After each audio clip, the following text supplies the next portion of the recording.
que é esse vídeo mesmo? Get ice cream anyway! Salve, salve, rapaziada! Estamos aí com mais um vídeo depois do sucesso estrondoso do Superstar Professor Forcato.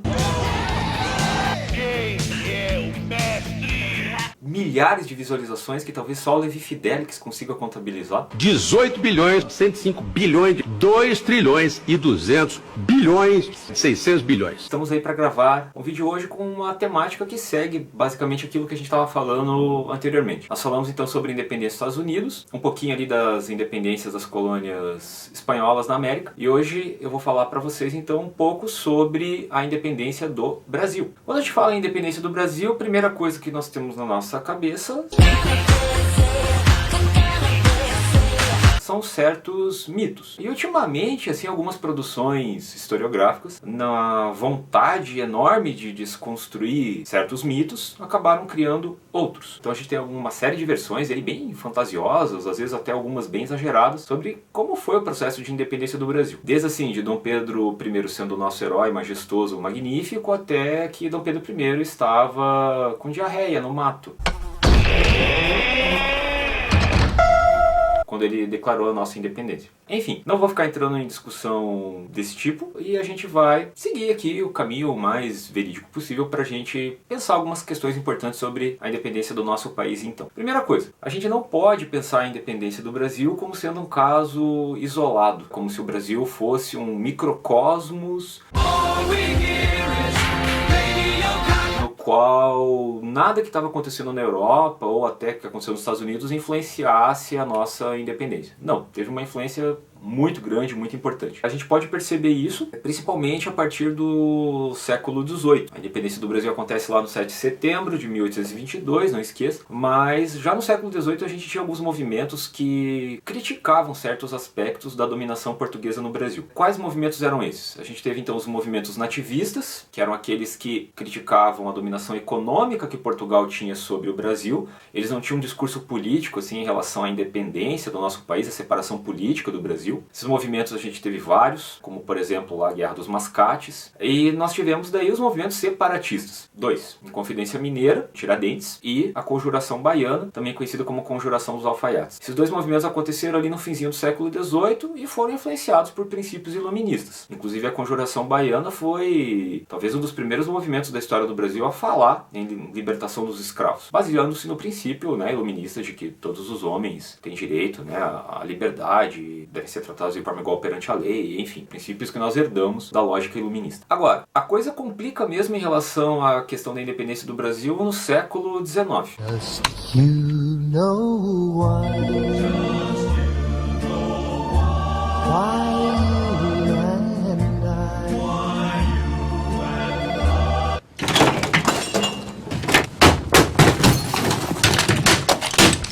Por quê? Porque a independência do Brasil está relacionada diretamente, é óbvio, com a história de Portugal, e a história de Portugal está relacionada de uma forma bem forte com a história econômica da Inglaterra e com a história política da França. Nós já comentamos em sala de aula que quando Napoleão Bonaparte se torna imperador na França, ali no comecinho do século XIX, ele tem dois grandes problemas. Primeiro, fazer uma pacificação interna dentro da França. A França passou ali um período longo de conturbação por causa da Revolução Francesa.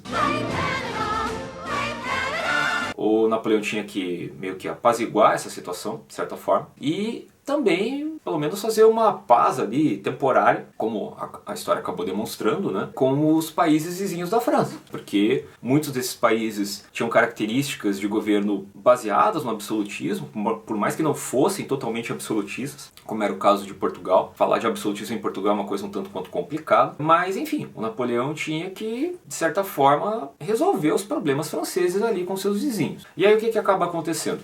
O Napoleão acaba querendo competir economicamente contra a Inglaterra. Eu sou mais forte que você. O quê? Fracassado. A Europa ela tinha dois grandes impérios nesse momento, no século XIX. Você tinha o país mais forte, continental, que era a França, e depois a Inglaterra. Economicamente a Inglaterra era mais forte que a França. Já tinha feito a sua Revolução Industrial, os franceses ainda estavam meio que engatinhando nesse processo. E o Napoleão se sente ameaçado, né, e vê a França ameaçada também por conta dessa competição, dessa concorrência inglesa. Aí o que o Napoleão acaba fazendo? Ele acaba decretando o bloqueio continental, que foi basicamente assim, um fracasso. Por que o bloqueio continental não deu certo, ou o decreto de Berlim, também às vezes parece com esse nome aí? Porque basicamente o que os ingleses fizeram foi adotar uma estratégia pautada pelo liberalismo que eles já vinham exercendo ali desde o século XVII, com a Revolução Gloriosa lá com Guilherme de Orange. Ei, maçã! Ei! Ei, maçã! Maçã! Ei! Que era basicamente o quê? Acabar com a ideia de pacto colonial. Então a Revolução Industrial só aumentou esse desejo, esse afã dos ingleses de buscar cada vez mais comércio livre. Então, utilizando uma lógica liberal, uma lógica, vamos colocar entre várias aspas, Laser.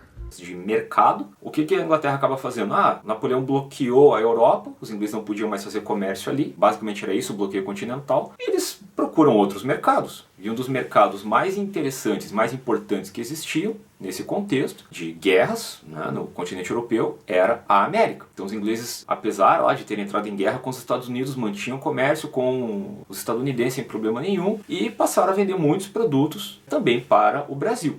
Isso aqui é Let's Go! Get to the chopper! É lógico, a gente não pode pensar a independência do Brasil como sendo determinada por essa relação econômica, política conturbada. Não é que assim, invariavelmente ia acontecer então a independência do Brasil e se não fosse a Inglaterra não teria dado certo. Não é bem assim. Não pode cair nessas armadilhas. Agora, o que acaba acontecendo? O Napoleão Bonaparte então decretou o bloqueio continental, como eu acabei de falar, e os países que eram aliados da Inglaterra, aliados também em termos comerciais, acabam sofrendo com isso, porque eles não recebiam os produtos industrializados ingleses. Um dos países que foi afetado por isso foi justamente Portugal. Tu que és português, de certa forma, já reparaste que em Portugal não se fala português da mesma forma? Portugal tinha acordos comerciais com a Inglaterra de longa data, talvez o mais importante deles seja o Tratado de Panos e Vinhos, e a falta de produtos ingleses acaba prejudicando a economia portuguesa naquele contexto do século XIX. Resultado, o Napoleão vai lá e acaba intimando os países que eram aliados dos ingleses. Essa intimação era baseada no quê? Se eles não paravam de fazer comércio com a Inglaterra, eles seriam invadidos, seriam atacados pelas tropas francesas. E aí também a gente entra numa outra questão importante, né? Num mito, de certa forma, da história do Brasil. A de que a família real portuguesa lá, né, Dona Maria I e o Dom João VI, talvez vai ser o personagem mais importante e icônico desse episódio, de que eles eram grandes covardes e amedrontados por conta da ameaça napoleônica, fugiram então para o Brasil.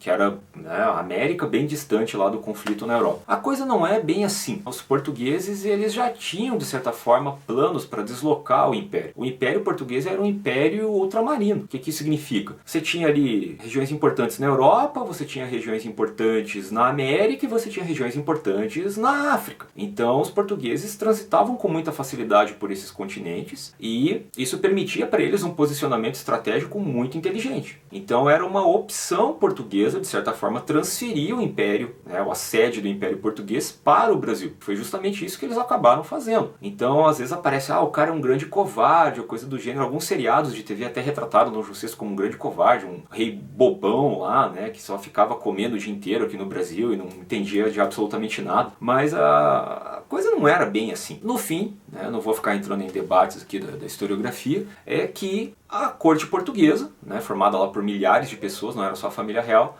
acaba vindo de fato para o Brasil no ano de 1808. Eles chegam primeiro ali na região norte e nordeste, daí depois, principalmente nordeste, depois eles acabam descendo para o Rio de Janeiro. E aí o Rio de Janeiro se torna depois a sede desse novo Império Português, agora, né, transferido da Europa para o Brasil. Com isso, Portugal conseguiu duas coisas: se livrar do Napoleão Bonaparte e uma certa pressão econômica da Inglaterra. Por quê? Porque a família portuguesa foi auxiliada pelas tropas inglesas nessa fuga em relação ao ataque napoleônico. E aí, tanto que uma das primeiras coisas que a família portuguesa faz aqui no Brasil é a abertura dos portos às nações amigas. Talvez a nação mais amiga aí de Portugal nesse contexto fosse justamente a Inglaterra, que começou a se beneficiar com essa abertura do mercado brasileiro para a economia inglesa. Então, basicamente, a partir de 1808, o que nós temos? Nós temos o fim do pacto colonial no Brasil. O Brasil ele começa já a deixar de ser colônia, de certa forma, porque ele não tem mais aquele exclusivismo comercial com os portugueses. Agora, os ingleses também começam a fazer comércio com o Brasil. Aí, 2 aninhos depois, 1810, a gente tem o quê? A gente tem daí a assinatura de tratados de comércio, que criam certas vantagens para os produtos ingleses entrarem no Brasil com um preço relativamente mais baixo. Então, veja que interessante.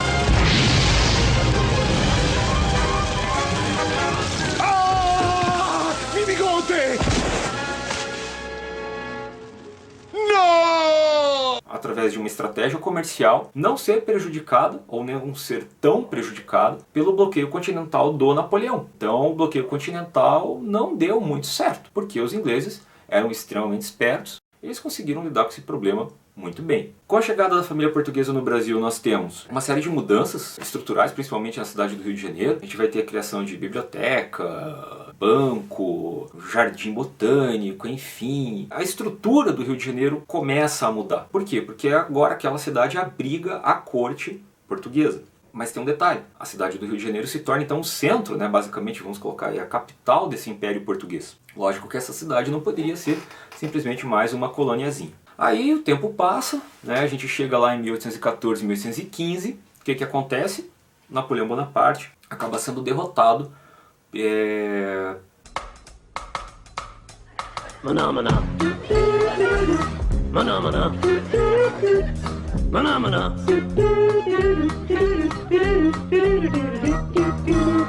Pelos ingleses, basicamente. Ele tem uma derrota muito grande na Rússia também, né? Os russos adotaram aquela estratégia da terra arrasada. Então, conforme as tropas napoleônicas chegavam nas cidades russas, os russos estragavam tudo que existia dentro da cidade, e assim as tropas napoleônicas ficavam em desespero, né? Porque não encontravam mantimentos. E aí o exército batia em retirada, desesperado, né? Era uma verdadeira tragédia lutar na Rússia. Às vezes as pessoas colocam assim: ah, ele perdeu por causa do inverno.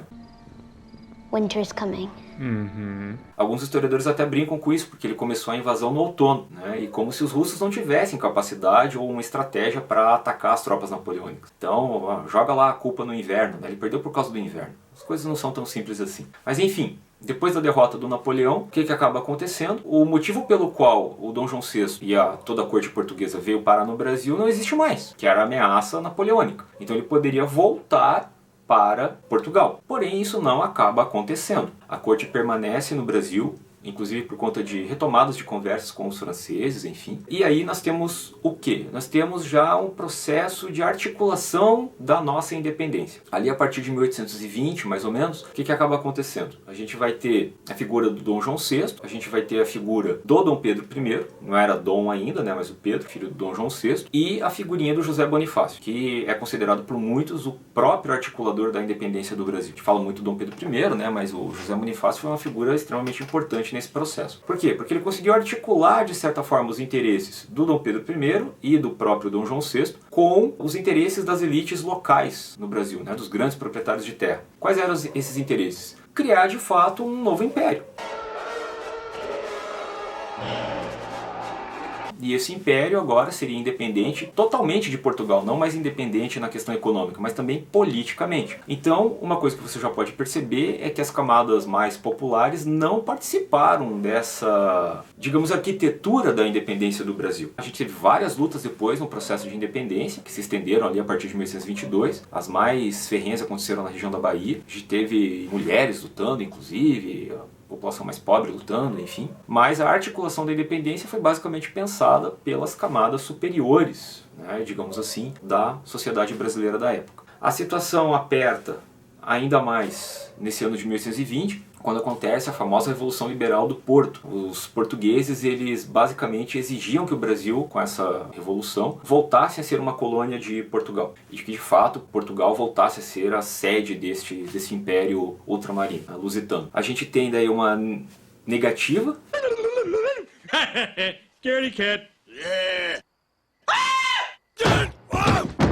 Do Pedro, Dom Pedro I, né, ele acaba permanecendo no Brasil, tem lá o famoso episódio do Dia do Fico, né, isso já em 1822. Não vou me alongar mais na questão da Revolução do Porto, comentei bastante disso já com vocês em sala. E o que acaba acontecendo depois, né, a questão do cúmplice, também que o Pedro acaba decretando, de que as leis portuguesas não seriam cumpridas no Brasil se ele não as autorizasse. E aí os portugueses apertam definitivamente o Dom Pedro I, falam, ou você volta pra cá, pra Portugal e para com essa história, ou a gente vai aí, vai te dar porrada e chega desse negócio de independência do Brasil. E aí, o José Bonifácio, muito inteligentemente, grande articulador da relação do Dom Pedro I com as oligarquias já brasileiras, acaba então colocando para o Dom Pedro I, lá em setembro, a ideia, né, e de fato, né, ele entrega lá um documento para o Dom Pedro I falando, olha, ou vai ou racha, basicamente. Ou a gente declara a independência agora, ou não tem mais o que se faz. They may take our lives, but they'll never take our freedom!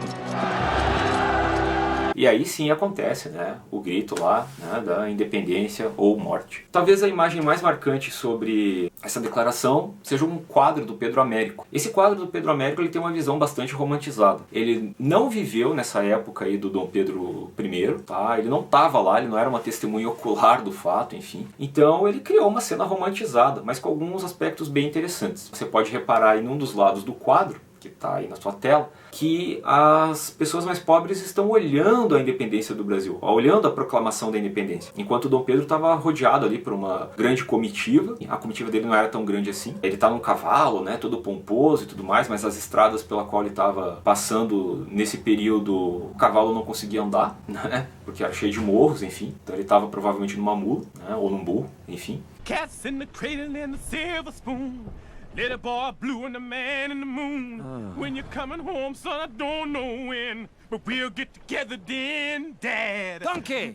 Ele está bem no meio do quadro, como você pode perceber. Esse quadro lembra muito, inclusive, uma pintura com Napoleão Bonaparte. Repare, é uma forma de construir um herói, né? De construir um fato heróico na história do Brasil. E essa pintura, ela traz isso, de certa forma. Essa construção desse mito, né, em torno da nossa independência. O que acaba acontecendo logo depois, só pra gente encerrar? Uma série de guerras. O Brasil não era um país unificado. Não existia essa ideia de nação brasileira. As regiões do Brasil não eram todas que eram a favor da independência. Por quê? Porque muitas delas eram controladas por comerciantes portugueses. Então é óbvio que eles não eram favoráveis ao quê? À independência do Brasil. Por isso que aconteceram guerras de independência no nosso país depois da declaração. Espero que tenha sido fácil para vocês recapitularem algumas coisas, relembrarem alguns tópicos interessantes sobre a independência do Brasil. E é isso. Grande abraço para vocês e até a próxima.